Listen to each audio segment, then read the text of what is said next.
रस्ते खड्डेमुक्त कधी होणार? नागरिकांना स्वच्छ आणि नियमित पाणी कधी मिळणार?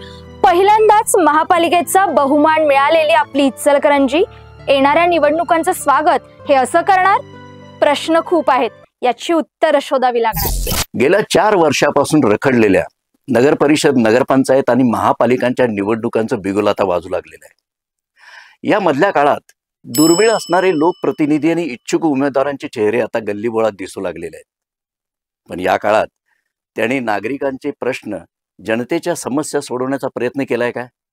चला तर आपण जाणून घेऊया फक्त आणि फक्त आपल्या मँचेस्टर टाइम्स मध्ये महासंग्राम निवडणुकांचा।